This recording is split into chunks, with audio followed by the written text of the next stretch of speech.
तो आज हम समझेंगे वर्ब के बारे में। बेसिकली जब वर्ब की बात आती है तो इस बात को हम थोड़ा बड़ा लाइटली ले लेते हैं कि यार वर्ब है, चलो समझ लेंगे, बहुत आसान है। बट ऐसा है नहीं। वर्ब को समझना आपके लिए उतना ही इंपॉर्टेंट है जितना एक डॉक्टर के पास जब आप कोई बीमारी लेके जाते हैं तो जो सबसे डिफिकल्ट उनके लिए एक तरीके से कहिए बीमारी है या सबसे महंगा इलाज है जिसका वह है हार्ट। सेम तरीके से इंग्लिश लैंग्वेज में वर्ब है। अगर आपने वर्ब को समझ लिया मतलब सब कुछ समझ लिया। तो चलिए वर्ब के कुछ बेसिक्स बातें आज हम करेंगे। तो वर्ब में सबसे पहले इसका हम एक कैटेगराइजेशन देखते हैं विच इज मेन वर्ब, जिसको आप प्रिंसिपल वर्ब भी कहते हैं, या एक अगर आप कहें तो इसको आप लेक्सिकल वर्ब भी कहते हैं। ये ज्यादातर छोटे बच्चों को परेशान करने के लिए दिया जाता है। 7th-8th की अगर आप ग्रामर की बुक्स पढ़िएगा तो वहां ना तो वो मेन लिखते हैं ना प्रिंसिपल लिखते हैं, वहां लेक्सिकल लिख देते हैं। अब बच्चा कंफ्यूज है, इवन समटाइम्स नए टीचर होते हैं वो भी परेशान होते हैं लेक्सिकल क्या है।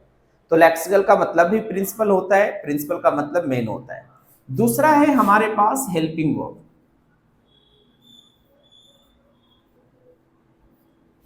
अब हेल्पिंग वर्ब को और दूसरा नाम क्या दिया जाता है? Auxiliary verb.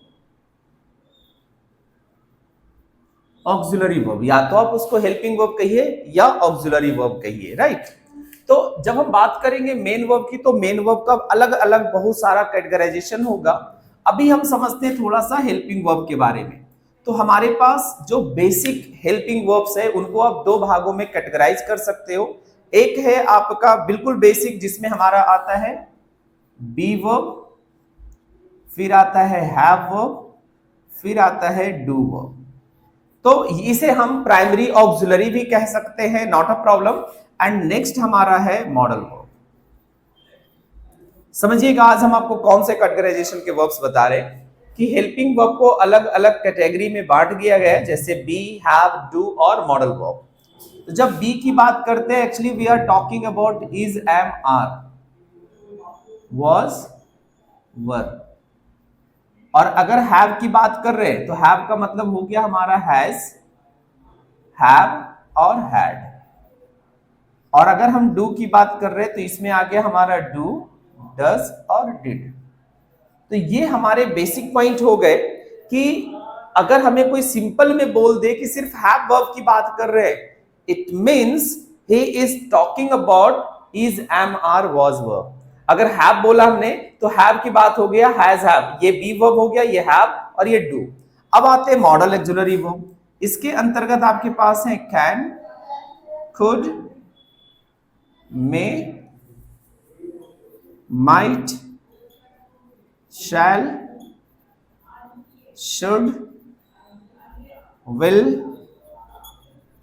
Would, must, need, dare,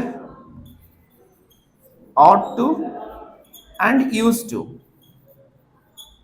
तो ध्यान रखिएगा कि जो मॉडल वर्ब हमारे पास है और ये प्राइमरी ऑक्सिलरी वर्ब्स हैं, इसको अगर आप काउंट करेंगे देन 5, 3, 8, 3, 11 और इसकी संख्या हो गई 13। तो इंग्लिश लैंग्वेज में हमारे पास टोटल जो वर्ब फॉर्म है दे आर 24। कितना होगा वो? 24 होगा। तो ये हमने आपको बताया कि हेल्पिंग वर्ब ये सारे होते हैं। और एक और बात कि जब हम हेल्पिंग की बात करेंगे तो ये सिर्फ हेल्पिंग का काम नहीं करेंगे। देखिएगा ये जो मॉडल है they are always helping verb. इसमें से हमारे पास है एक नीड, एक डेयर और एक यूज टू। इनका यूज आप मेन वर्ब के जैसा भी करते हैं, हेल्पिंग वर्ब के बाद जैसा भी करते हैं, ठीक है। एक और बात करेंगे प्राइमरी की। तो जब हम प्राइमरी की बात कर रहे हैं तो ये भी हमारा फंक्शन हेल्पिंग वर्ब के जैसा होगा और ये मेन वर्ब के जैसा होगा। एक चीज और समझिएगा कि जब इसको हम हेल्पिंग वर्ब कहते हैं तो क्यों कहते हैं हेल्पिंग वर्ब? एक्चुअली इन सभी को हम हेल्पिंग वर्ब तभी कहेंगे जब इनका प्रयोग हम मेन वर्ब के साथ करें।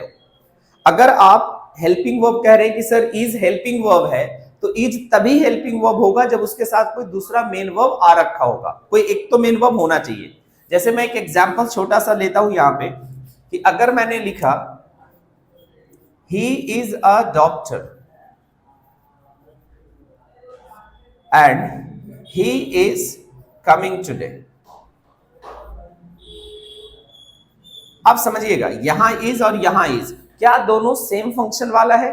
तो जवाब आएगा नहीं।